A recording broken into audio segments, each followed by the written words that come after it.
Olá pessoal, tudo bem com vocês? Nas nossas últimas videoaulas a gente deu início aos estudos das leis de Newton. No nosso primeiro vídeo eu falei um pouco sobre a importância que Newton tem na ciência e no desenvolvimento da física. Falamos também sobre a primeira lei de Newton, que é a lei da inércia.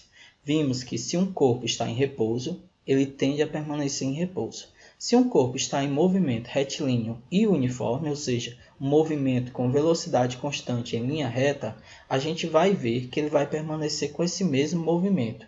Isso só acontece se não for exercida sobre esse corpo nenhum tipo de força, ou, como a gente verá, se as forças resultantes sobre esse corpo for nula. Mas aí está um conceito muito importante que a gente não discutiu, que é a ideia de força. O que vem a ser a força? Veja, esse conceito de força ele é primordial para os estudos das leis de Newton e para a física no geral. Então acompanhe a aula. Bom pessoal, todos nós já ouvimos falar ou já falamos a palavra força. Pare um instante e pense qual é o significado que a palavra força tem para você.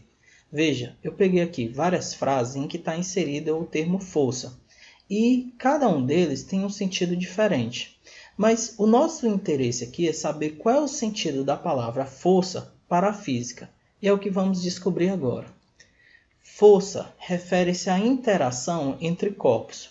Quando dois ou mais corpos estão interagindo, podemos dizer que ali está presente uma força. A força tem diversas naturezas e está presente em várias situações, desde o momento em que nós estamos andando, o momento em que um corpo está caindo, ou mesmo quando a gente está brincando com ímãs. Quando falarmos em força, lembre-se bem que estamos nos referindo à interação entre dois ou mais corpos. Bom, pessoal, quando nos referimos à força, vem logo no nosso imaginário a ideia de puxar alguma coisa ou empurrar. Esse tipo de interação acontece quando a gente encosta em objetos, mas a interação de forças pode acontecer à distância.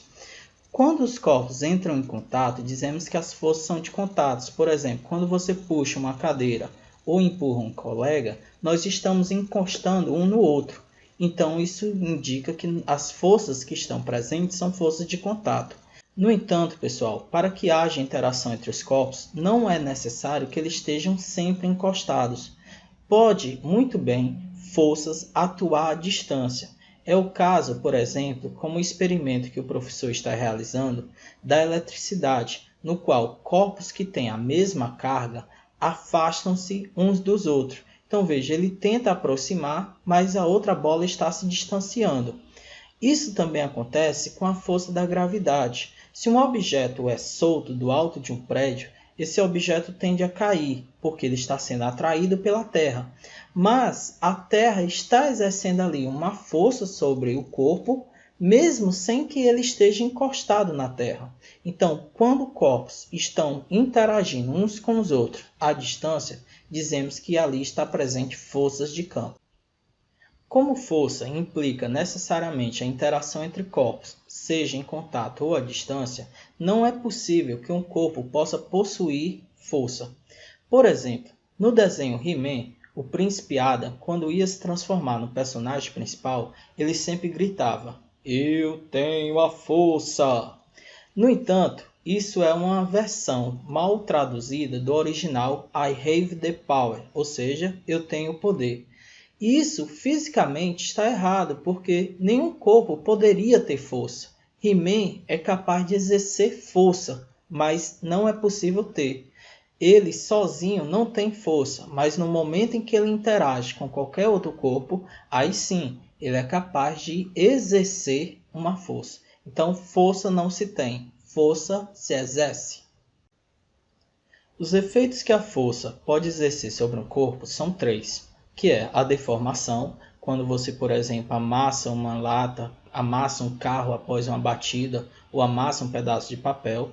Pode alterar a velocidade de um carro, que a gente vai ver que a alteração da velocidade é a aceleração.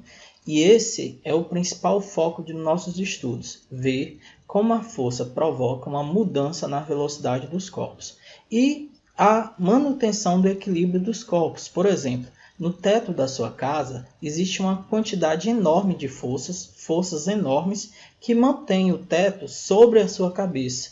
E a importância da força também está nesse sentido, de manter os corpos estáticos, ou seja, em repouso. Bom, pessoal, para encerrarmos essa nossa introdução sobre o conceito de força, é importante salientar que ela é uma grandeza vetorial, ou seja, para que a força sobre um corpo fique perfeitamente caracterizada, é importante especificarmos qual é o módulo, a direção e o sentido.